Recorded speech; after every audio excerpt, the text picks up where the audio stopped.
my Amazon interview is easily one of the best interview experiences I've had. And after that, I ended up landing an internship at Amazon earlier this year. So I interned them from April to August as a program manager intern, and I worked predominantly on Gen AI, which was really cool. I built and launched 2 Gen AI products, measured the adoption of those products, and then closed up those Gen AI projects before I concluded my internship.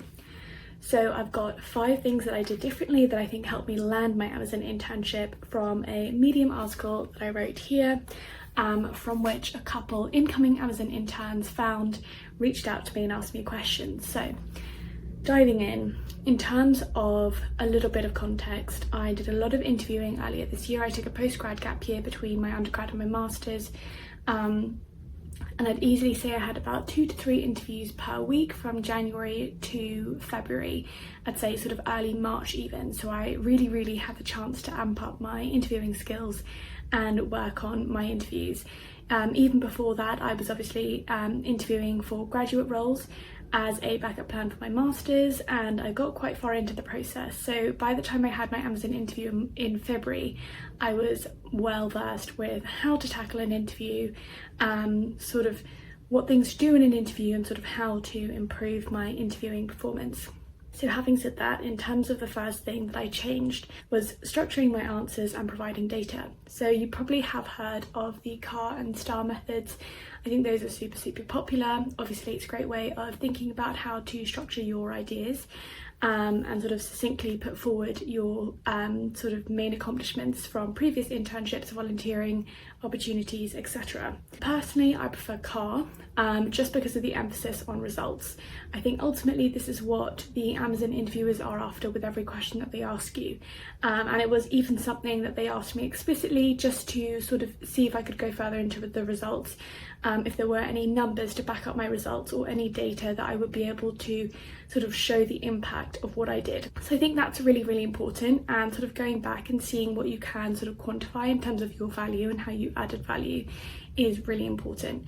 So really focusing on the R in result, and if you can find ways to quantify that, if you're currently doing work experience or volunteering, sort of write down numbers to show your impact. So for example, at UCL, I was on the entrepreneurs committee. I was the marketing lead for the London Startup Fair, which had I think 1,200 students that year. So that was something that I was able to put a number behind, and I have put these things on my CV.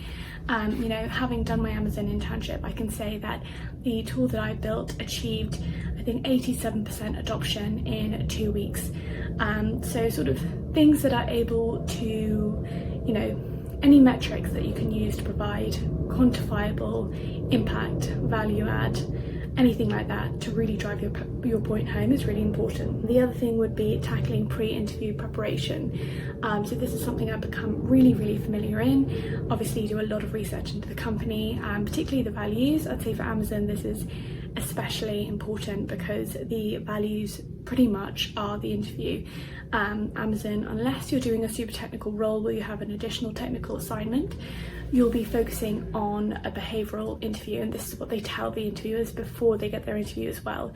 And unlike most companies that I've done interviews for, the interview is purely behavioural. So what they're really after is any time that you've demonstrated any of their values, any time that therefore they can see that you might be an Amazon cultural fit. So I'd really hone in on the values and see what internship, volunteer, any experience that you have that you can show to exemplify any one of their values. I think the third thing I would like to say is to cast a wide net. So obviously I did a lot of applications during this application season.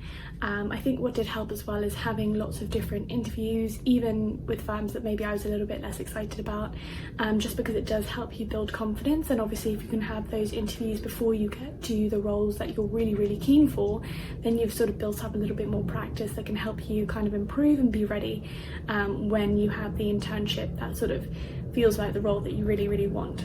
Second things that I actually applied for the marketing internship. I had 2 great interviews for that, and then they moved me over to program management. And actually I think program management was the one that I was more interested in, but marketing was more in alignment with my experiences. So I was actually kind of surprised that they decided to switch me into being considered for the program management role instead of marketing, which I initially applied for. That said, I think it, worked out ultimately being the best, as I wouldn't have been able to work on Gen AI or deliver the products that I did if I had just stayed within marketing, obviously. The fourth thing is to connect with your interviewers. So I had a really great Amazon interview experience across my interviews. And I had 2 for the marketing internship role and 2 for the program manager role, all of which were really positive. But I had one really, really great conversation with one of my program manager interviews, and the interviewer at the end of it was like, keep in touch. He reached out to me on LinkedIn. He said that if I hadn't heard back from the recruiters, that he would reach out on my behalf because he felt that we had a great conversation. So I think there, don't sort of miss on the opportunity in those sort of first 5 minutes to really get to know your interviewer and connect with them, and the same in the last 5 minutes when you're asking them questions. Ultimately you might sort of be more prepared for the answers and want to get those out the way, but actually don't miss out on the chance to connect with people who are talking to you. And finally, the 5th thing is flexibility and leaning into the right fit. Yeah, so I ultimately, when I got the Amazon internship, it was really amazing, but I also had another offer that I was going to agree to and was supposed to start with, I think, just after the Amazon offer came in. And so I then had a really hard decision where I had to decide between 2 really great internship offers and 2 really great opportunities, and I had a really good experience with both hiring teams. The initial internship would have been part-time as well, so that would have been a really great opportunity because it would have allowed me to sort of pursue other things.